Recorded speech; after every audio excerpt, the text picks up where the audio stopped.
Please, What if you had no. a twin you never knew? I cannot choose between them. A shadow self, living a life you could not imagine. We think of twins as two halves of a whole. But what if the whole was never meant to be joined? What if the separation was not a tragedy, but a containment? This is the story of two sisters, born on the same night, divided by a curse that their mother tried to break. One grew up in silk and gold. The other grew up in fur and blood. And when they finally met, the world learned that some bonds are not meant to be mended. Lola was the pride of the kingdom of Nok. Raised in the palace, she was taught to rule, to lead armies, to speak with the voice of her father, the king. She had everything: wealth, power, the love of her people. But she also had a secret. Her mother, the queen, had told her on her deathbed, "You have a sister. She was taken at birth. Find her before she finds you. She is not what you think." Lola searched for years. She sent spies into the wilderness, consulted seers, followed rumors of a wild woman who lived among hyenas. The stories were terrifying: a creature with human shape but animal eyes, who could speak in growls, who hunted with the pack, who had never known the warmth of a fire. The seer, an old man named Uchenna, warned her. "Your sister was not taken by chance. She was given to the hyenas because she was born with the spirit of the wild inside her. If you bring her back, you will bring back the curse that your mother tried to bury." Lola did not listen. She was the princess. She could save anyone. Lola assembled a small expedition: warriors, trackers, a cage. They ventured into the forest of whispers, where the trees seemed to watch and the wind carried voices that were not quite human. After days of searching, they found her. She was crouched over a fresh kill, her teeth tearing into the flesh of an antelope. Her hair was matted, her skin covered in scars and dirt. She did not wear clothes. She did not stand upright. But when she saw Lola, she stopped. And she recognized her. The wild twin, Uchenna, crawled toward Lola, sniffed the air around her, and made a sound that was half growl, half sob. She had never spoken a human word, but she understood. This was her blood. Her other half. The warriors moved to capture her. She fought, not with weapons, but with claws and teeth. 3 men were injured before Lola shouted, "Stop! She is not an animal. She is my sister." Uchenna looked at her, confused. Lola knelt, extended her hand, and sang a lullaby, the one their mother used to hum. Uchenna's growling softened. She took Lola's hand. The journey back was tense. Uchenna refused to wear clothes, refused to eat cooked food, refused to sleep inside a tent. She slept on the ground, her eyes open, watching for danger. The warriors whispered that they were bringing a monster into the palace. Lola silenced them. "She is my sister. She will learn." But the palace was not ready for Uchenna. The king, Ease, was horrified. He had been told that the second twin had died at birth. Now he faced a creature that was his daughter but not his daughter. She snarled at the courtiers, refused to bow, and once, when a servant touched her, she bit the man's hand to the bone. Lola tried to teach her. She showed her how to use a spoon, how to wear a dress, how to speak. Uchenna learned slowly, but she learned. Her first word was Lola. Her second was, "Why?" "Why?" she asked one day, pointing at a caged bird in the garden. Lola smiled. "It is a pet. We keep it because it sings beautifully." Uchenna's eyes narrowed. "Bird not sing. Bird scream. You keep it in cage. You are cruel." Lola had no answer. The court began to fear Uchenna not because she was wild, but because she saw things clearly. She could smell lies. She could hear whispers from across the room. She could look at a person and know their deepest shame. The hyenas had taught her to survive, but they had also taught her to see. The palace seer, Azuka, came to Lola again. The curse is not her wildness.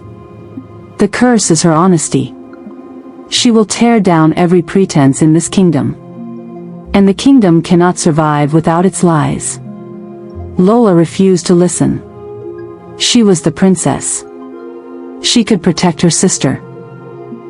The breaking point came during a feast. A visiting noble, Faithie, who had secretly been embezzling from the royal treasury, stood to make a toast. Uchenna, who had been sitting quietly in the corner, suddenly growled. "Liar," she said. Her voice was loud enough to silence the hall. "You steal gold. You hide it under your bed. You have a wife in the village who does not know." Faithie's face went white. The king demanded an investigation. The gold was found. Faithie was executed. The nobles were terrified. If Uchenna could expose their secrets, none of them were safe. They began to plot against her. Lola tried to defend her sister, but even she was unnerved. Uchenna had started to change. The longer she stayed in the palace, the more her wildness seemed to intensify. She no longer slept on the floor, she slept in the garden, under the stars.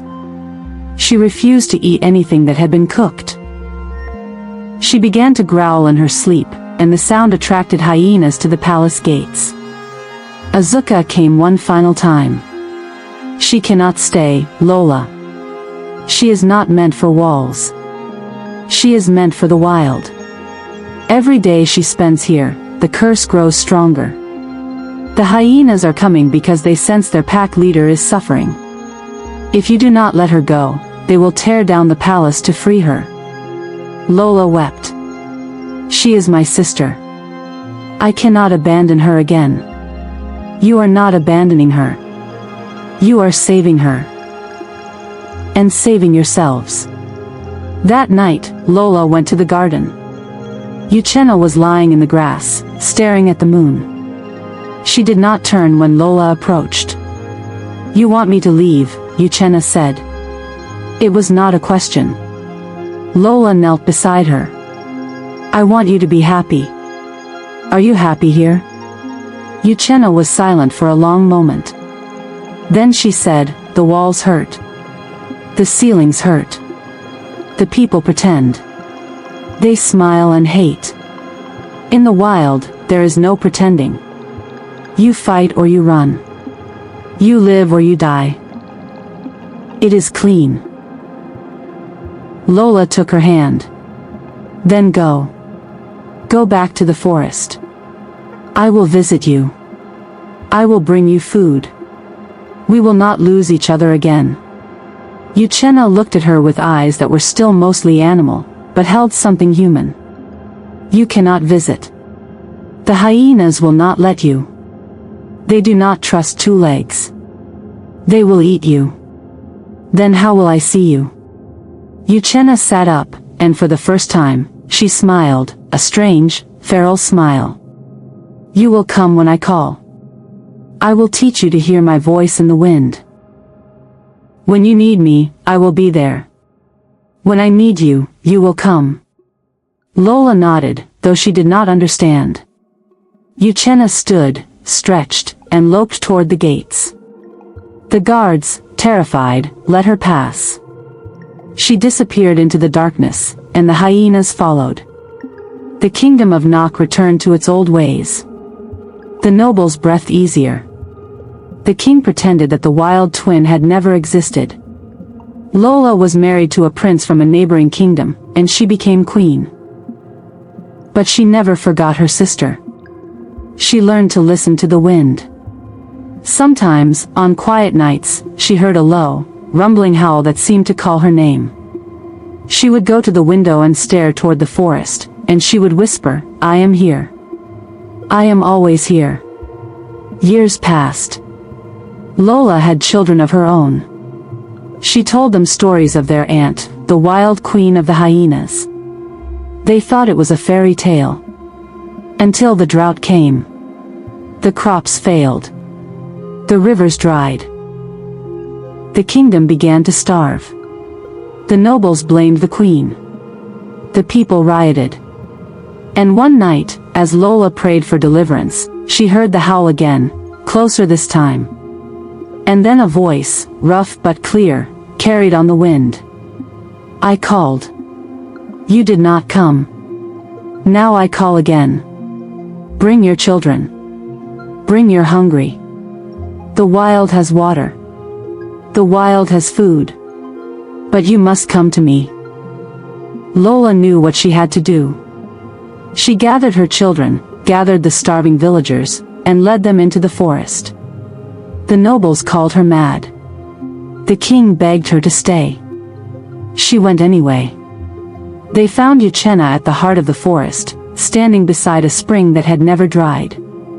Around her, the hyenas lay in the grass, peaceful, watching.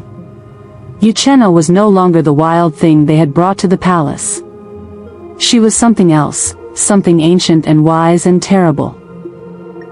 She looked at Lola and smiled. Welcome home, sister.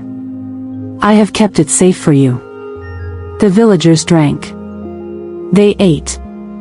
They survived. And they built a new village in the shadow of the forest, with Lola as their queen and Uchenna as their guardian. But the nobles who had stayed behind? They perished in the drought. The kingdom of Nock fell. And the only ones who remembered it were the hyenas, who sometimes, on moonlit nights, would howl the names of the old kings. Lola and Uchenna learned that separation was not a punishment, it was a preservation. The wild twin was not a curse to be cured, but a gift to be respected. Their story teaches us that some bonds are not meant to be forced. That the wild cannot be tamed without losing its soul. And that the greatest love is not the one that changes the other, but the one that accepts them as they are, even if that means letting them run free. But what do you think? Was the queen right to separate the twins, or did she create the curse by trying to contain it? Should Lola have brought Uchenna back to the palace, or was the forest her true home? And what would you do if your own reflection lived a life you could never understand? Let me know in the comments below. The forest still protects its own, and the hyenas still remember. But in other lands, other twins are born, and the old curse is not yet broken. If tales of family and sacrifice haunt you, you cannot miss the musician whose kora could heal broken hearts and mend conflicts. The link is on the screen right now. Don't forget to subscribe for more original, chilling tales from the Safari of Tales. We follow the bonds that cannot be broken. Until next time, listen to the wind. It might be calling your name.